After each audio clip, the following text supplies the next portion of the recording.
Welcome back to the deep dive. Today, we are strapping in for what might be one of the most conceptually challenging and maybe rewarding dives we have ever taken. We are exploring that really dizzying intersection of quantum physics, consciousness, and, well, creation. And we're doing it all through the lens of one singular framework, the quantum address theory of creativity, or QATC. And it really is a radical departure from traditional science. It views reality not as this, rigid, static thing, but as a living, self-organizing, harmonic field. QATC basically says we exist inside a resonant, fractal-based intelligence network. It moves us completely away from that old model of linear cause and effect. Okay, let's unpack this right away, because the whole theory seems to hinge on this one really fascinating concept, the quantum address. I feel like if we can nail this definition for you, the listener, the rest of this dive just clicks into place. So what exactly is this address? Think of it like a unique vibrational barcode. A quantum address is a very precise combination of energy, a specific thought, and a focused intention, and it's all operating within this infinite quantum field. It functions as a unique coordinate, like a specific frequency you're tuning into. So if the quantum field has, literally infinite possibilities, this chaotic, vibrating ocean of potential, the quantum address is the exact dial setting that takes all that chaos and collapses it into one single, tangible focus point of reality. Precisely. It's the stabilization mechanism. Yeah. Our goal today is to really get into how QATC frames reality as something you have to actively tune through your consciousness. You're not just passively observing it. And we'll trace its rules of operation from, the structure of the cosmos right down to the tiny structures inside your own body. This consciousness-first approach, it leads us right to the core principles of QATC, the 4 laws of consciousness. So how does the theory explain creation, starting with the self? Well, the first law is probably the most famous one. Observation is creation. It means that what you focus on, what you perceive, is what gets stabilized into your reality. Your consciousness isn't just watching the universe. It's the active force that picks a frequency and locks it in. That makes this incredibly powerful, but it also brings up a question. If observation is creation, how does this QATC model explain conflicting realities? Let's say 2 people observe the same event, a traffic jam maybe. One sees total frustration, chaos, and the other sees an opportunity for mindfulness or order. Whose timeline wins? And what's so fascinating here is that the creation is localized. The second law gets right at this. Resonance determines experience. You align with what you vibrate at. So those 2 observers, even though they're seeing the same physical event. Right, the same traffic jam. Exactly. They occupy these radically different emotional and intentional frequencies. Yeah. And so they collapse fundamentally different experiences of that one event. Shifting your internal state is the key. It's the mechanism for changing which timelines are available to you. So if I spend all my time worrying about some messy outcome, I'm constantly vibrating at that messy outcome frequency and actively making that timeline stronger. You're basically tuning the radio to the station you claim you don't want to hear. And the third law helps us break out of that loop. Its fractal awareness expands reality. The more you recognize that your consciousness isn't isolated, that it's an interconnected part of this cosmic field, that the universe's patterns repeat at every single scale, from macro to micro, the more access you get to higher dimensions of thought, intuition, creative flow. That suggests a really powerful feedback loop, like awareness of the complexity actually grants you more access. What about action? What's the final practical law? The fourth one is intent directs the collapse. Your focus is the steering wheel. Consciousness acts as the sculptor of existence. It's that focused intention that decides which reality stream stabilizes. This is where your creative agency really comes in. You are the pivot point. It's really the ultimate statement on the observer effect, but defined for a creative mind.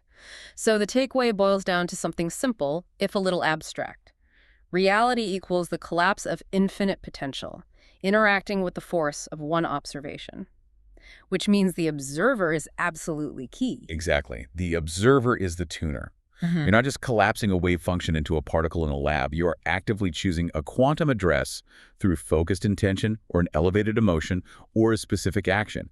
You are the nexus point between infinite possibility and tangible form. And here's where it gets really interesting, especially if you study classical physics. QATC just completely reinterprets basic concepts like gravity and time. Let's start with gravity. I mean, we're all taught it's a force exerted by mass. QATC says it's much more elegant than that. It is. It redefines gravity not as a mechanical force, but as a harmonic stabilizer of nested frequencies. Essentially, it's the resonance of quantum timelines. Imagine every object, including you, is a chord being played in the universe. And that chord is woven from the alignment of its entire past history, its present state, and all of its potential futures. Wait. So the mass of a planet isn't just material density. It's the sheer resonance created by all its fractal histories and potentials converging. Yes, that alignment, that dense convergence of timelines, is what bends the creative field of spacetime and creates what we feel is gravitational influence. It's less about a force pulling things together and more about a shared resonant frequency locking objects into proximity. And this, of course, radically changes how we have to look at time. Space-time is usually described as a fixed four-dimensional grid. What is it in the QATC framework? It's a dynamic resonance field, a fractal flow. The past, present, and future aren't fixed points on line. They are nonlinear resonant states that are interacting all the time. When you increase your frequency, when your consciousness vibrates at a higher rate, you literally collapse intervals of time. Which brings us to that crucial equation. Time equals vibration multiplied by observation and resonance.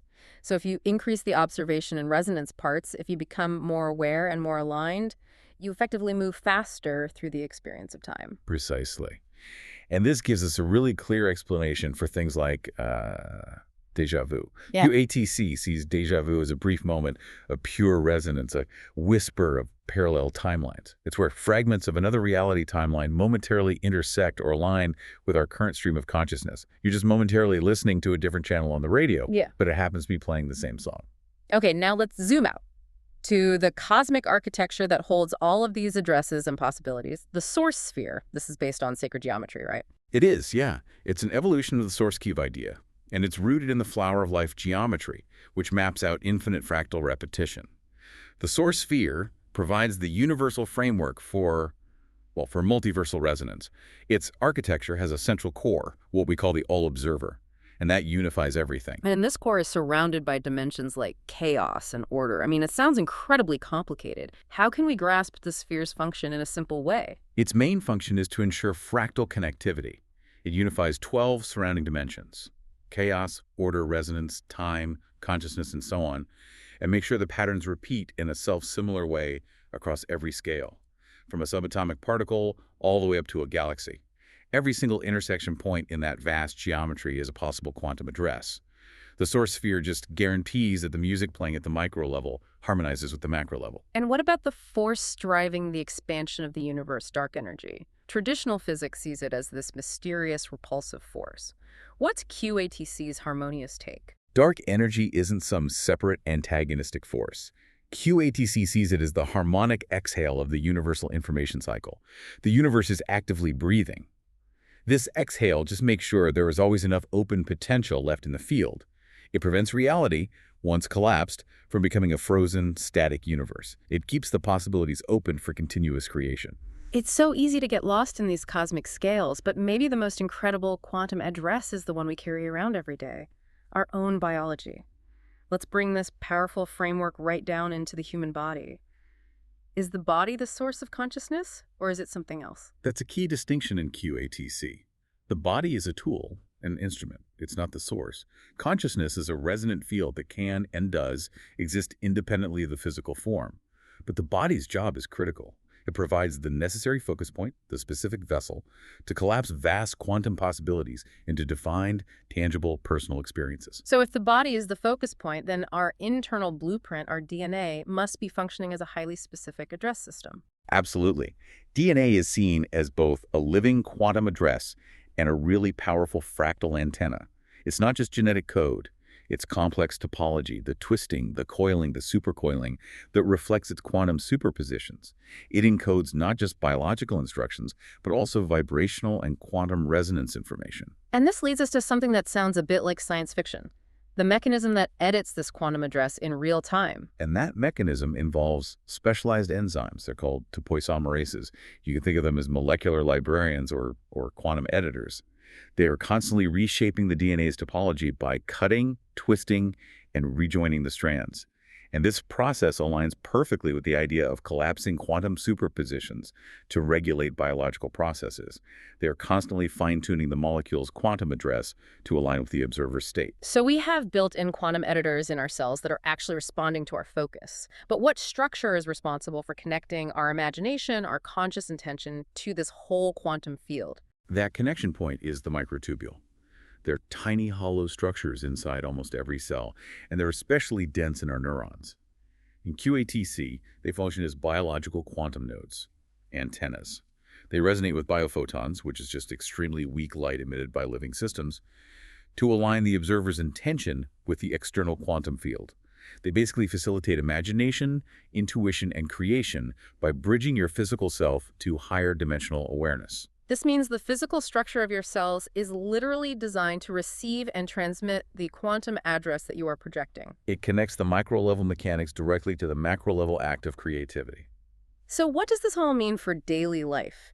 If reality is a field of potential just waiting to be addressed, how do we stop, passively existing and start actively tuning? The general principle has to shift from effort to alignment. You have to remember that core idea. Tuning in is more powerful than searching. Aligning is stronger than forcing. You aren't digging for reality, you're selecting the frequency. And for creative transformation, or manifestation, if you want to call it that, the theory talks about something called the leap. What does that mean in practice? The leap is all about nonlinear transformation. It's a rapid transition that bypasses that long linear struggle we often associate with creation or change. It bridges the chaos of potential and the order of a realized form. It requires intense focus, and QATC defines it with an equation.